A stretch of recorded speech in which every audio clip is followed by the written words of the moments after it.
are you? Interpol. Please introduce Interpol. I'm assuming you're talking about our names. Yes, the names and ages, please, of the band Interpol. Well, I can't vouch for anyone else's age. I'm 30. My name's Carlos. This is Daniel, Sam, and Paul right there.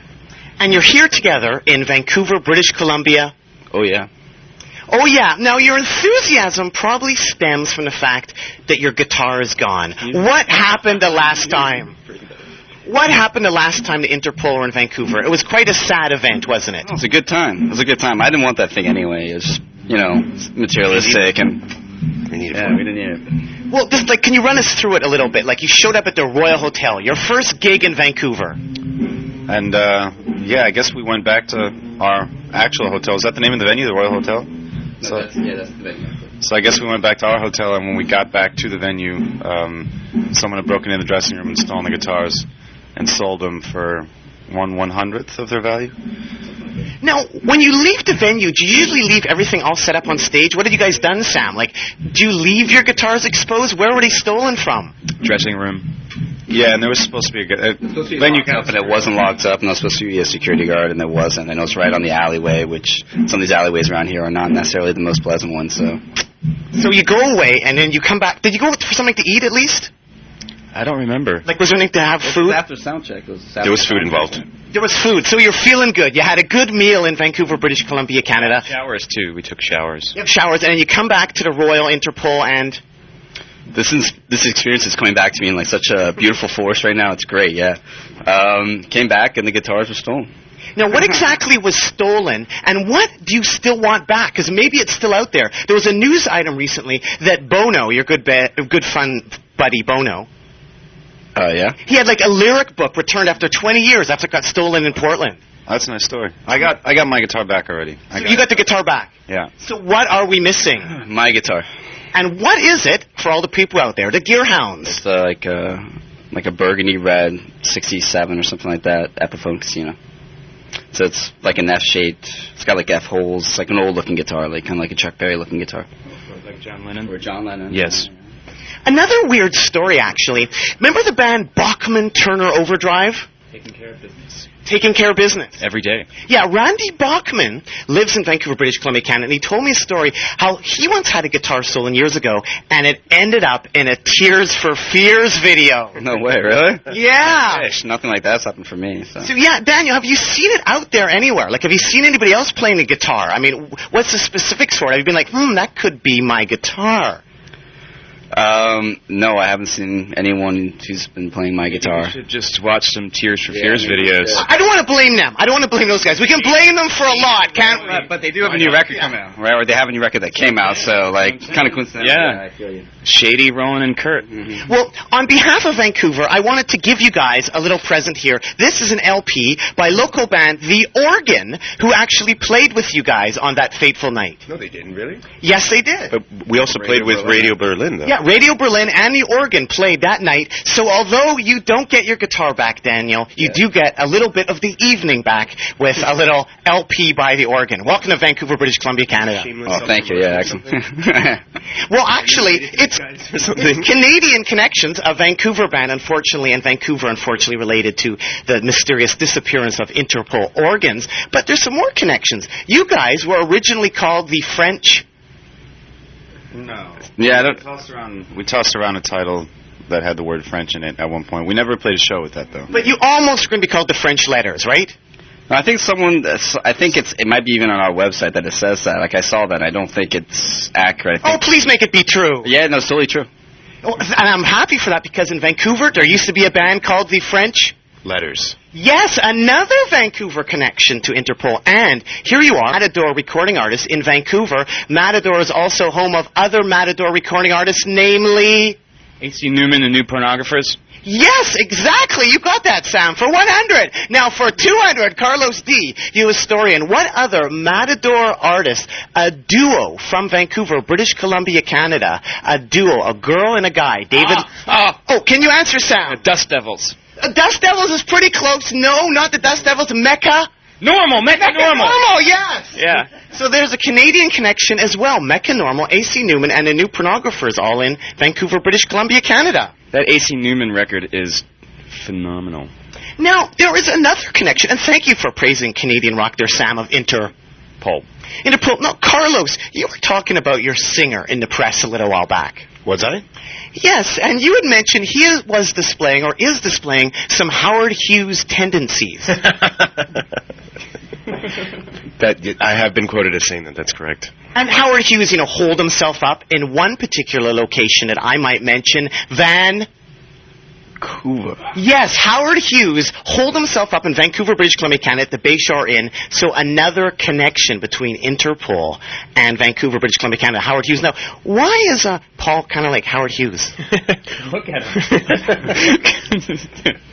There you Paul have can it. probably actually answer that question a little bit better. I know. I'm not actually. I knew. I knew. What was Carlos talking about? Was that rude of him? I don't know. I'm not sure.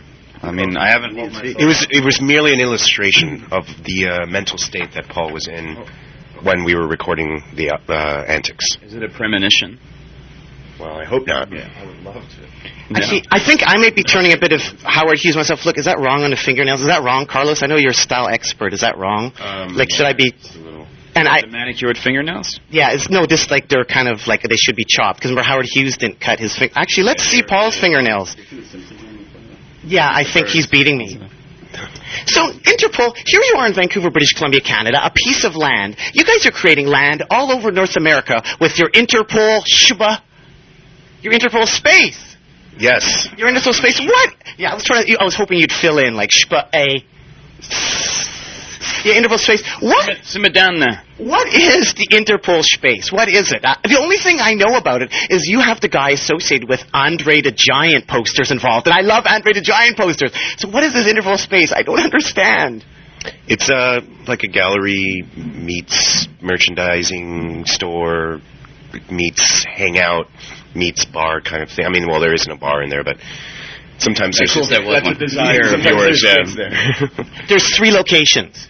There's more than 3, actually. There's Convenient locations. But it's like a gallery, a neat gallery, to help promote the brand new, here's your big chance, Paul, the brand new Interpol CD. Antics. Yeah, see, he does answer when he's asked to answer, right?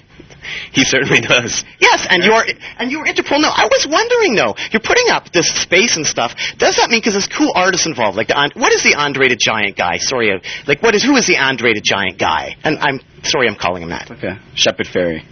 And he drew these cool Andre the Giant things that popped up everywhere all over North America, right? Yeah, among many other things. Really? Yeah. So it's involved in this space. He's involved, I think, doing portraits of you guys. Now I'm thinking, does this make you business artists? Why would that be business artists? Well, like you have art, but you're also promoting your record. So does that make you a business artiste? Aren't all acts on a record label business artist by default then, if that's your definition? I mean, it's part of the industry that's happening, but it's not something that we willfully do. Baboon, yes, you're coming right back at you. Yeah. At yourself. At me, Nardwuar the Human Serviette here in Vancouver, British Columbia, Canada. Now, makes me think the Interpol space is kind of like for Interpol aesthetic, isn't it, Sam? It's a collaboration between Shepard Fairey's aesthetic and ours. Now, what is the Interpol aesthetic? It's not necessarily so defined. There isn't necessarily a specific Interpol aesthetic. There's just things that make sense to us, that something like the space makes sense to us, instead of, I don't know, it just is something cool that we could do. It wasn't necessarily just to promote the record as much as tying it in, and there was some kind of way to show a different side to Interpol, but there isn't necessarily a specific, well-defined Interpol aesthetic. If we all agree upon doing something, that becomes the Interpol aesthetic. Whose idea it was for the Interpol aesthetic or for the space? Whose idea? Who's to blame? We have a marketing person at Lombardi, the owner of Matter, one of the owners of Matter, it was his idea apparently, and then he brought it to us, and then we sort of... Did he come up with the idea driving through the Alps again in his BMW? No, I think it was like somewhere in Africa, like it was like on a safari or something like that, right? Actually, it was Madagascar. He was running around with the lemurs. Yeah, and it somehow inspired him when he was swinging around the branches. I was thinking, Sam, that perhaps this right here could be the Interpol aesthetic. I don't know if the other guys agree with me, but is this the Interpol aesthetic, Sam? If you could hold on to this. What is the Interpol aesthetic and the ton-ups? What's the connection? Wow. That's thorough. Yeah, I didn't play on this record. Well, who are the ton-ups, and how do they play into the Interpol aesthetic, Daniel? They're the antithesis of the Interpol aesthetic. Well, I'm thinking that these guys, you were in a band called the Ton-Ups. I was in this band, yeah. Now, I'm not sure if people know too much about this band. What are the roots of this? What was this band like? Did you ever check these guys out, Paul? I haven't heard them yet, no. Did you ever check them out? You know, I hadn't. I have not. Did you ever check them out, Carlos? I have to agree with everyone else. So that shows how, like, free and open Interpol are. Like, Sam walked into the audition, and you didn't even check out what he'd done previously? I think I hid this from them. Exactly. Yeah. So if we check it out and we don't like it, Sam, even though you didn't play on it, we might. That might be it for you. Unfortunately, I think this was the last good thing they did, and then I joined, and it kind of went down. Is this the Interpol aesthetic as well? What exactly is that, Sam?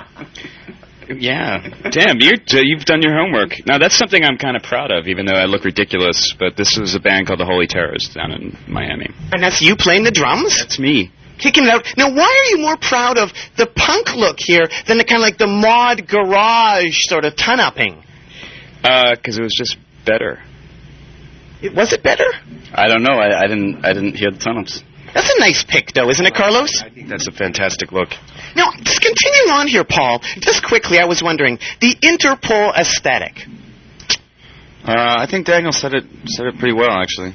I was looking for some information on it, and tell me if I'm right or wrong.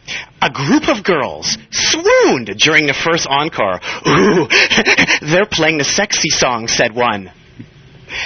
Another licked her lips and cooed, "It makes me want to have sex!" I know exactly where you got that from.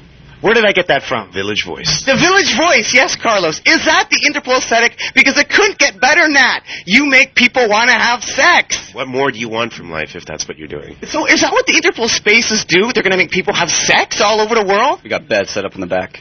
Come on down. What's interesting also about Interpol, Sam, is your perspective. I like your perspective. Mine? Is Sam a grounded member of the band? You know, been in the punk rock scene, the Ton-Ups and stuff. Is he a grounded member, Paul? Yes. I just want you to know that I'm just happy to be here. Exactly. And your quote is, "I'm just trying not to appeal to the 16-year-olds. I'm not trying to appeal to the 16-year-olds. I'm just trying to score with their Mothers. with their moms." That's good. You're honest. The honesty that exists in Interpol is just amazing. Yeah. Why lie?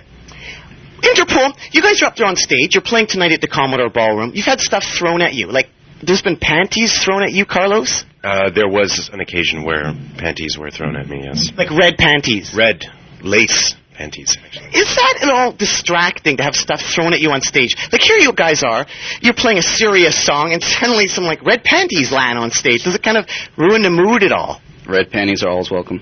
They never ruin the mood. Never get old. Have there been any other things chucked at you? A little while back, I interviewed the band Billy Talent, and they once had a hamburger thrown at them when they opened for the Buzzcocks. Have you guys had any food thrown at you? And if so, in what stage was it when it landed on the stage? Like, what was it? What state was it in?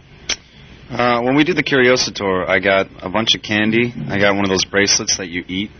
And I think in England I got a package of ham thrown on stage. That was probably the best thing so far. That was good. Do you guys eat the stuff that's thrown on stage? Especially the ham. Do you eat fan food? I have not received any fan food, so I cannot eat it. Nobody's baked you any food or made you any quiche or anything, Carlos? Not any quiche. I think there was a cake once made. Did you eat the candy? What did you do with it? Did you donate it to a charity? Like, I guess, doesn't Madonna or Morrissey, they give all the flowers to somebody? Actually, what does Morrissey do with his flowers? You guys, didn't you play with Morrissey? No, we've never played with Morrissey. Like, what would he do with the flowers? I don't know. Maybe he dry them and press them and hang them up. Something tells me that Morrissey probably doesn't really care too much about the flowers. But what about all the stuff that's thrown on stage for you guys? Like, I'm just curious. What do you do with it? Like, what would you do with the panties? Well, the panties were actually hung up on my bass amp for the duration of the tour after that show, actually, as a sort of memento of that occasion. And you guys are Interpol, and it's pretty exciting that you're Interpol as well, because you're presented with many opportunities. And one of them that made me really excited was that you guys got a remix done by Arthur Baker. Yeah, that's right. And that is the dude behind Africa Bambaataa. Now, what was that like? Africa Bambaataa, Arthur Baker, Interpol. That's pretty exciting. Don't tell me what else he was involved with. Please, don't tell me. Why not? No, I don't want to know. I just want to know he was involved with, time zone and all that stuff. Well, he was... New Order. Oh, no.